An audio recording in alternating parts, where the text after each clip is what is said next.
जय माँ गायत्री।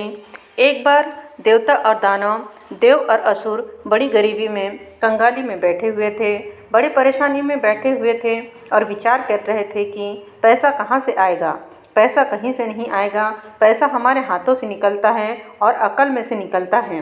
नहीं साहब, पैसा भगवान जी से निकलता है, लक्ष्मी जी से निकलता है। बेटे, यह हमारी पूंजीवादी आस्था है, इसलिए हमको लक्ष्मी जी से भी पैसे मिल सकता है।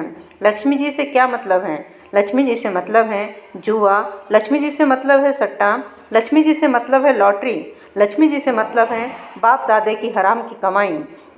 लक्ष्मी जी से आपका यही मतलब है ना? हाँ साहब, यही मतलब है। आपकी परिभाषा यही है कि बिना परिश्रम किए, बिना योग्यता के जो धन मिल जाता है उसी को लक्ष्मी जी कहते हैं ना?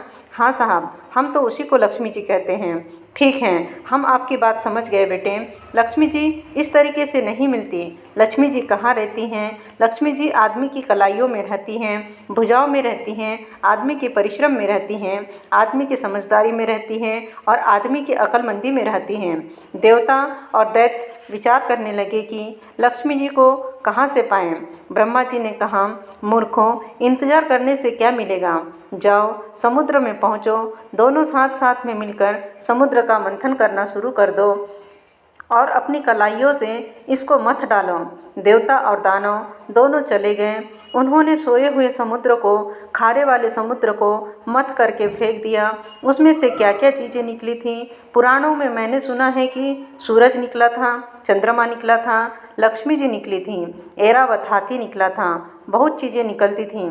महाराज जी, समुद्र में से सूरज निकल सकता है बेटे?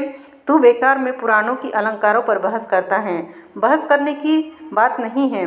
पुराणों में जो अलंकार बताए गए हैं वे केवल संकेत हैं, दिशा हैं और किसी सिद्धांत का प्रतिपादन करने के लिए बताए गए हैं।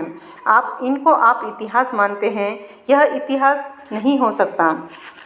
नहीं महाराज जी, समुद्र में से सूरज नहीं निकल सकता। चल बेटे, हमने मान लिया कि समुद्र जरा सा है और सूरज बहुत बड़ा है, लेकिन एक बात तो आपको माननी ही पड़ेगी कि हमारा प्रयत्न और पुरुषार्थ जिसके लिए यह कहानी बनाई गई है, यह कहानी इसलिए बनाई गई है कि लोगों को यह बात समझाई जा सके और लोगों के गले में उतारी जा सके कि अगर आपको संपन्न बनना है, समृद्ध बनना है, मालदार बनना है, दौलतमंद बनना है, विद्वान बनना है, तो आपको एक ही काम करना पड़ेगा और उसका नाम है प्रयास और पुरुषार्थ। समुद्र मंथन की कथा इसी दृष्टि से है। सारी की सारी पौराणिक कथाएं इन्हीं शिक्षाओं, प्रेरणाओं से भरी हुई हैं। स्वामी रामतीर्थ एक बार जापान गए। टोक्यो विश्वविद्यालय में वेदांत और ब्रह्म विद्या के ऊपर उनका व्याख्यान होना था। उन्होंने लोगों से कहा कि हमारी इच्छा है कि पहले हम जापान और जापानियों को देख लें कि उनके रहन सहन का तरीका क्या है, तब हम व्याख्यान देंगे। जब तक हमको यह न मालूम पड़ जाए कि जिन आदमियों के सामने व्याख्यान देना है उनका रहन सहन, खान पान, आचार व्यवहार कैसा है, तब तक व्याख्यान देने वाली बातें बेकार हैं। स्वामी रामतीर्थ जापान के सारे प्रांतों में घूमने निकल गए। वहाँ पर उन्होंने देखा कि जापान जो समूचे एशिया का मुकुटमणि बना हुआ है, जिसे देखकर अमेरिका काँप गया था कि जरा सा जखीरा, छोटे छोटे टापुओं का जरा सा देश एक दिन सारी की सारी दुनिया पर छा जाएगा। यह बड़ा शक्तिशाली देश है, समर्थ देश है, यह बड़ा मालदार देश है। आपको मालूम होगा कि उसने अमेरिका पर हमला किया था, तब उसको तबाह करने के लिए अमेरिका ने परमाणु बम बरसाए थे। मित्रों, जापान के बारे में, जापान की मालदारी के बारे में हम क्या कह सकते हैं? एक बार जापान ने दुनिया को ऐसा चमका दिया था कि मालूम पड़ता था कि पैसों की दृष्टि से वह सारी दुनिया पर अपना साम्राज्य कायम कर लेगा।